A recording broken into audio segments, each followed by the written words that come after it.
You know what they say, don't read the comments. Well, I read the comments. Welcome to Scarlett's Don't Read the Comments. Got one fun one for you today, and one kinda critical.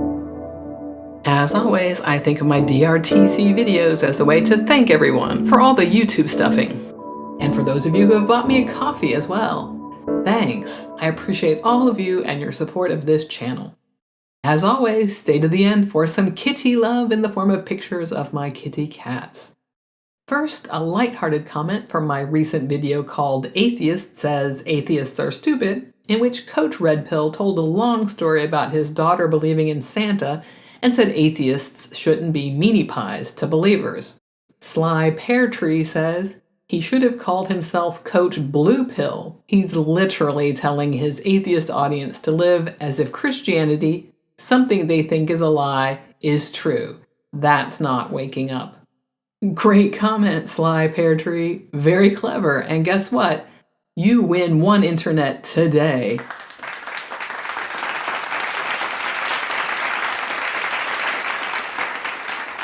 I actually think that that comment is true for lots of so-called red pill content.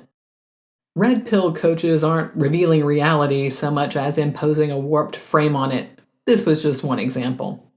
Next up, the critical comment.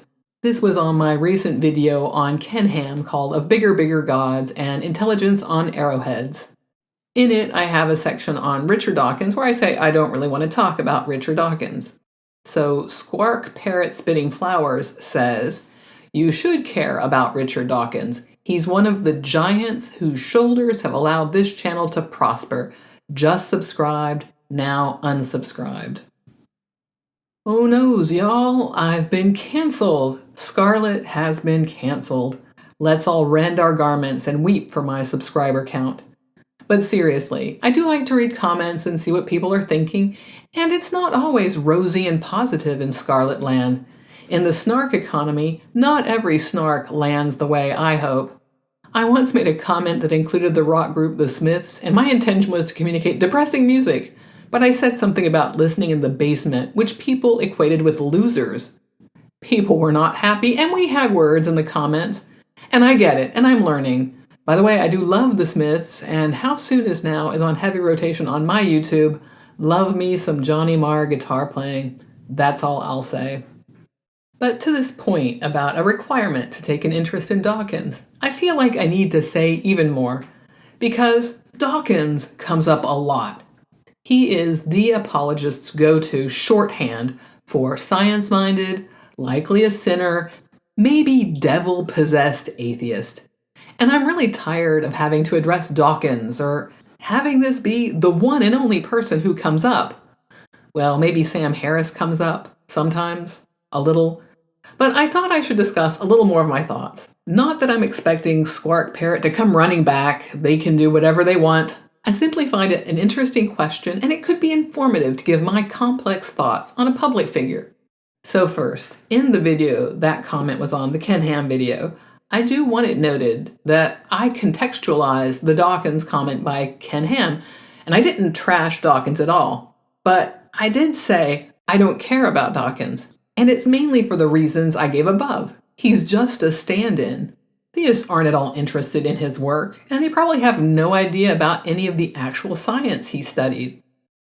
And it's probably the fact that he wrote a book called The God Delusion and has been a very public and outspoken atheist that has their attention at all. Not that I know much about his scientific work, something with genes, right? I am in no position to judge any of that, to say what it's worth. I'm not a scientist, and I have no basis to evaluate it. What I can say is I respect the fact that he has seriously worked in the field and has done serious science. I also know he's responsible for the word meme, and that's cool. Who wouldn't want to be responsible for putting a word into circulation? Certainly I would love that for myself. More than anything, I respect his public advocacy and support for a variety of secular and humanist initiatives. That he lives his life out loud, so to speak, as an atheist.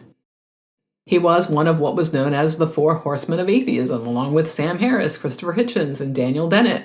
That atheism movement that people called New Atheism. And in that era of the early to mid-2000s, it was great to see public atheists.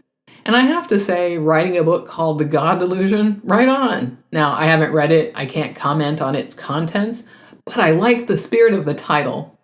And when I've heard Dawkins speak on it, I think there are a lot of good points there. One thing I do find interesting in terms of criticisms, I sometimes hear about how angry he sounds, and I have never had that impression. Actually, even Christopher Hitchens, who I find one of the more direct speakers about the problems with religion, he always sounds so calm. Richard Dawkins, even at his most passionate, sounds reasonable. Oh, maybe there's a clip out there, I don't know. We can all get excited, but overall, he just sounds gentle and thoughtful to me. So this is serious and sincere. There is a lot to respect. But throughout the years, I have heard some of his comments, and since Dawkins is a public atheist, it's like we all have to decide if we support or not this person. I don't want to run out and check the context for every stray comment and maybe some waffle on each public figure's thoughts.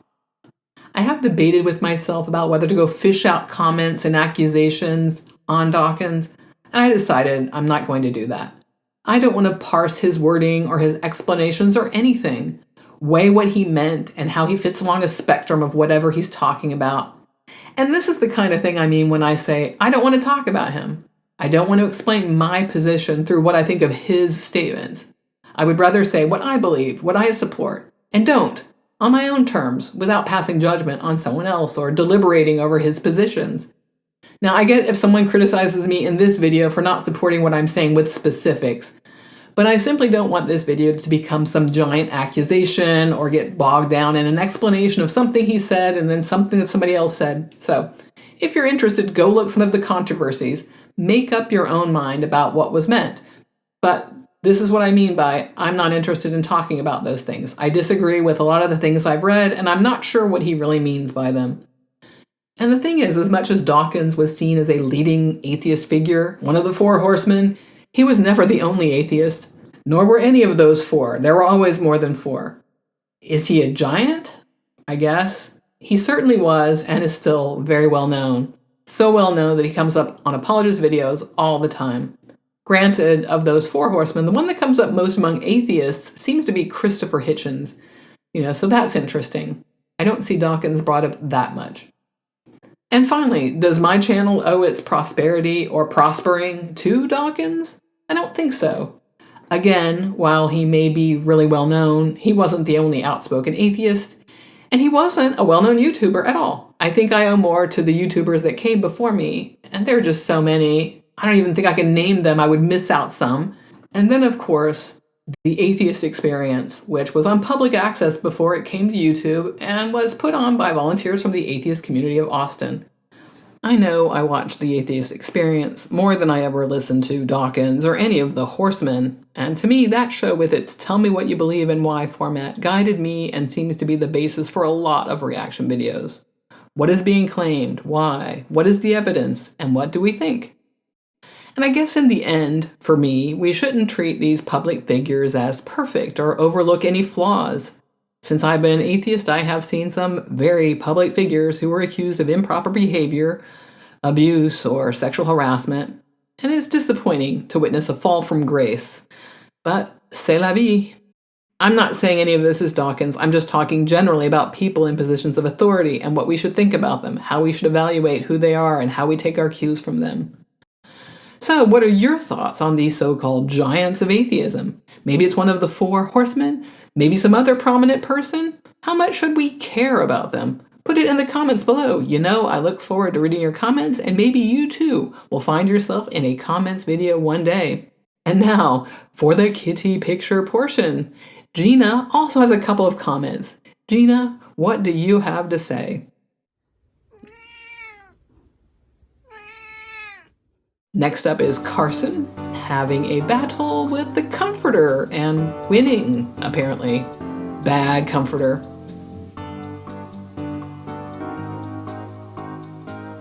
And finally, Susie Q with her floofy belly. So that's it for this comments video. Like I said, put a comment below, and while you're down there, like, subscribe, do all the YouTube stuffing, and if you like what I do, you can buy me a coffee. That link is also in the description. And Alex says thank you for buying coffees. He thinks it's cat food. We won't tell him otherwise. And I'll see you in the next one. Bye for now.